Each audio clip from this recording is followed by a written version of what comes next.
Olá, eu sou Isa Alencar, sou médica veterinária e hoje vim falar com vocês sobre a ficha da raiva humana do Sistema de Informação de Agravos Notificáveis.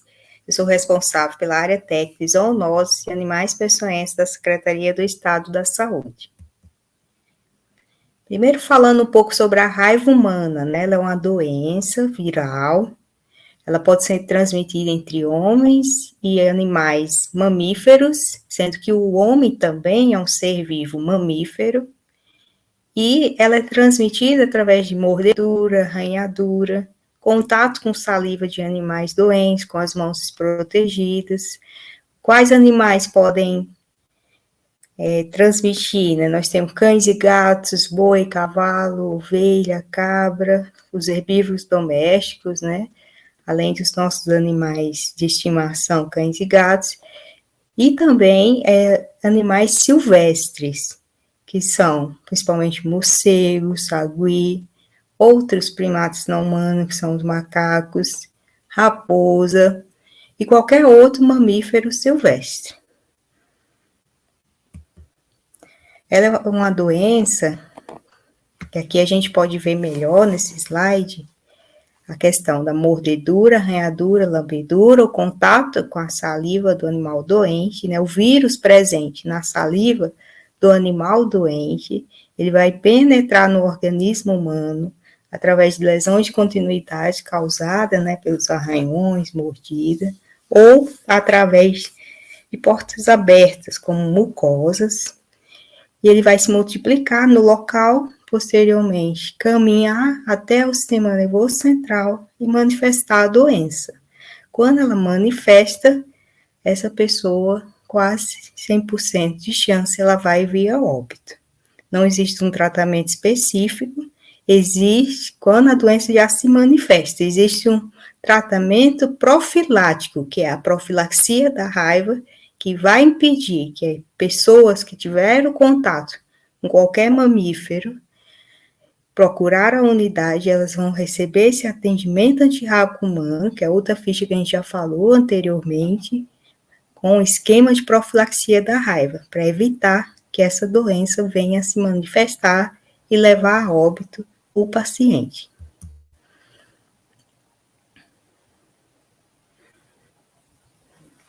Só a gente tirando uma dúvida em relação ao que é a ficha da raiva humana, do SINAM, e o que é a ficha de atendimento antirrábico humano, que é esse AARH, que coloquei aí.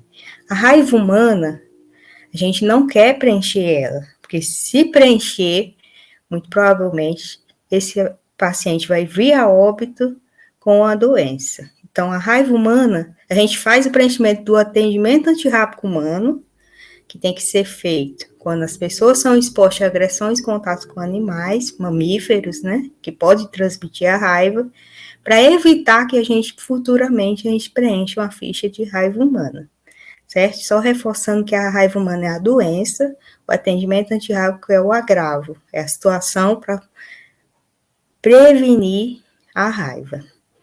E a raiva humana, ela também é de notificação compulsória, ela é o CID-10A82, e qualquer caso suspeito de raiva tem que ser avisado imediatamente à área técnica estadual, seja ligando, seja pelo e-mail raivatocantins@gmail.com. Como eu falei, a notificação de raiva humana é mais uma contida no SINAM, ela é de notificação compulsória nacional, e a pessoa já vai ter sinais clínicos sugestivos, compatíveis com a raiva. Como vocês podem ver, eu coloquei entre as duas setas, o caso suspeito, é todo paciente com quadro clínico sugestivo de encefalite rábica, com antecedentes ou não de exposição à infecção pelo vírus rábico.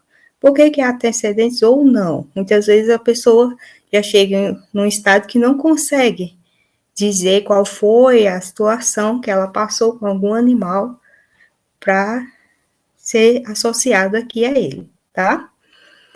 E essa doença, ela vai acontecer quando medidas de prevenção não foram feitas. Por exemplo, o último caso de raiva humana, o paciente não buscou o atendimento, era uma criancinha, os pais não levaram ela para o atendimento. Ou falharam, é aquela situação que o paciente iniciou o tratamento, porém não terminou, ficou fazendo, mas faltando demais, e a equipe atrás buscando para completar o esquema, ele fazendo de maneira bem espaçada uma dose da outra. Reforçando que na profilaxia da raiva, quando é recomendado o esquema vacinal, a gente faz uso de 4 doses nos dias 0, 3, 7 e 14, tá? Esse período é extremamente importante para a prevenção, para deixar a pessoa protegida contra a raiva humana. Mas vamos voltar agora falando da ficha de raiva humana. Essa ficha, ela começa com dados gerais, perguntando o tipo de notificação, né, que vai ser individual. Tem o local do agrava, que é uma doença, né, o CID A82, a data da notificação, a data que ela foi feita, município de notificação do paciente, unidade de saúde notificadora, né, e data dos primeiros sintomas, no campo 7.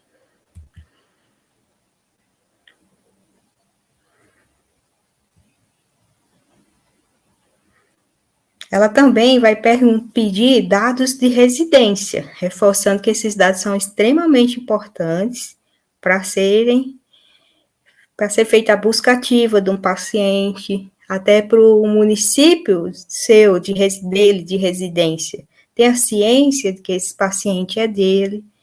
Se for uma unidade notificadora diferente do município de residência, após a notificação, o preenchimento da ficha vai habilitar o fluxo. Então, são dados extremamente importantes de serem preenchidos. Muitas vezes as pessoas não dão valor. É um campo comum a todas as outras fichas do Sinan, não vou me detalhar eles.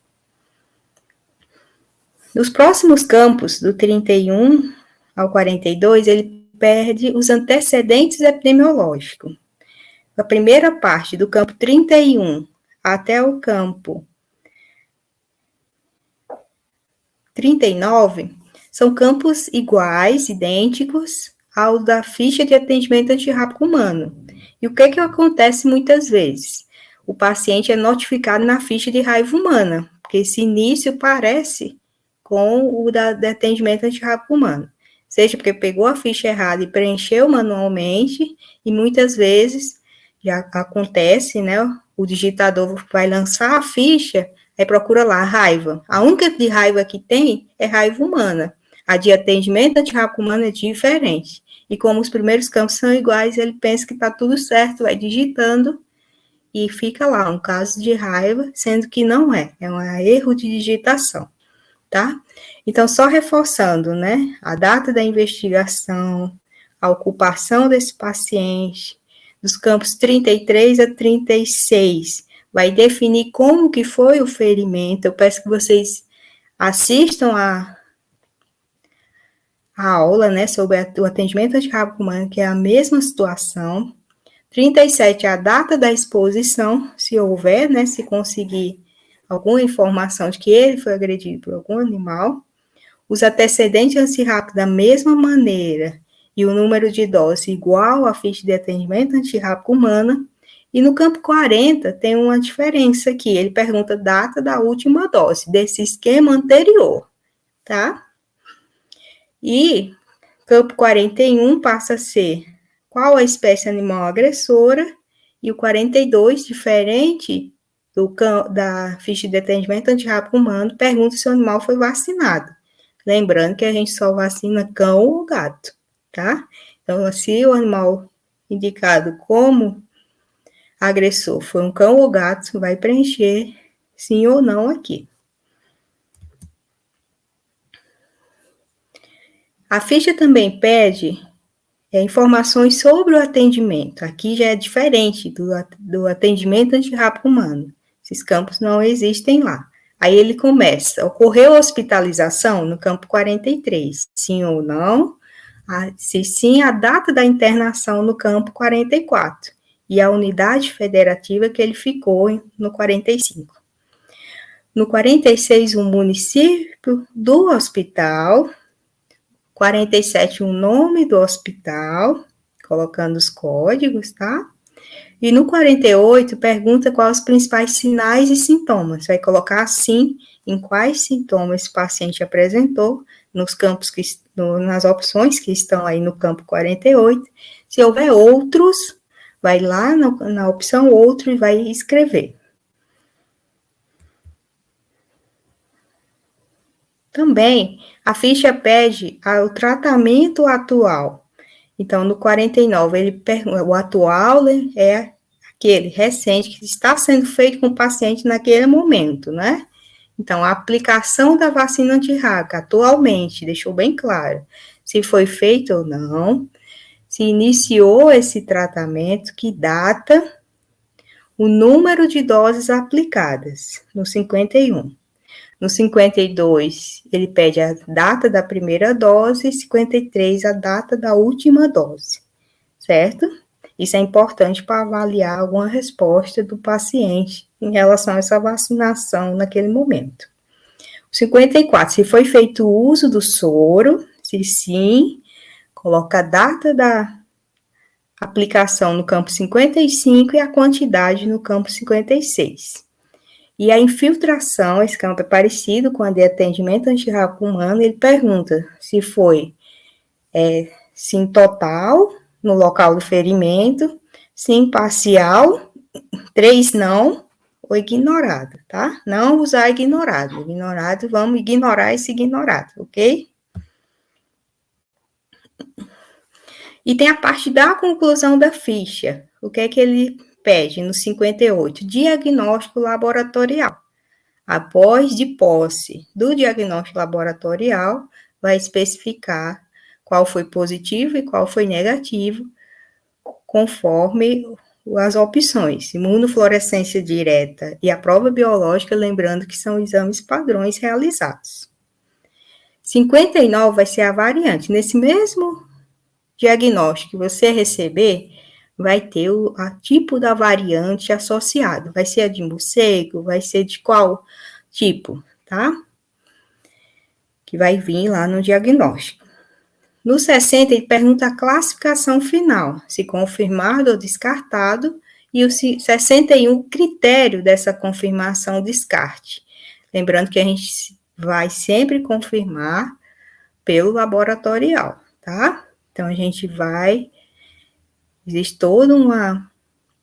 haver toda uma mobilização quando esse paciente for suspeito de raiva, para a coleta de amostra, envio para o laboratório e a resposta desse diagnóstico vem bem rápida.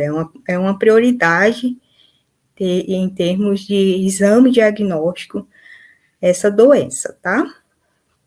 O local provável de fonte de infecção no período de 45 dias, que é o período médio de exposição anterior à doença, tá?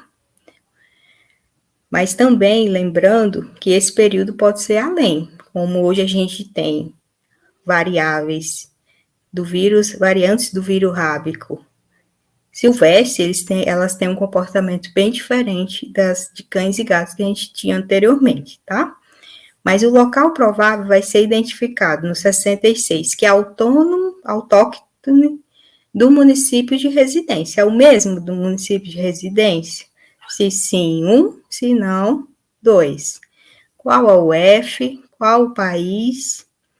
Depois, qual o município no 65 com seu código do IBGE? Qual o distrito no 66 e qual o bairro no 67?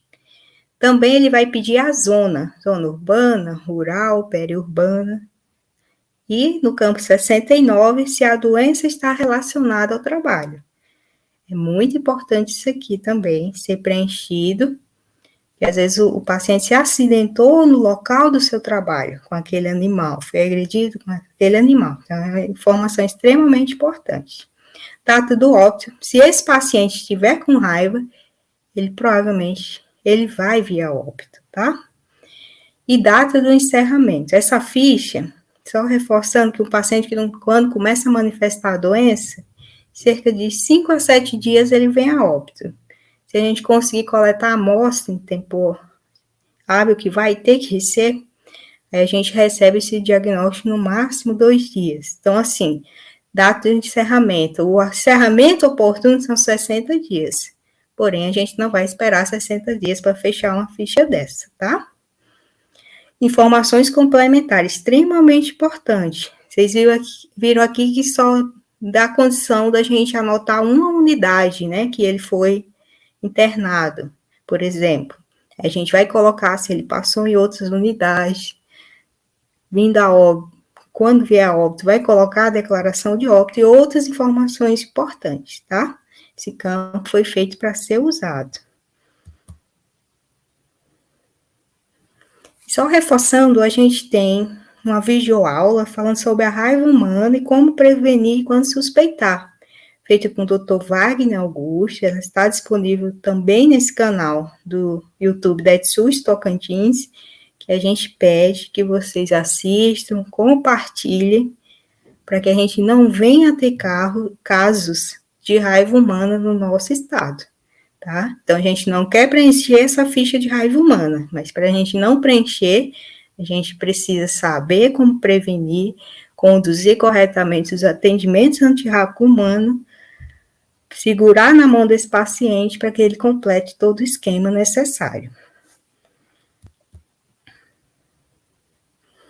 E eu agradeço a atenção de vocês. Qualquer dúvida, estamos à disposição na área técnica de zoonose e animais peçonhentos, através de nossos contatos e e-mail. Manda sua dúvida que a gente irá saná-la. Muito obrigada.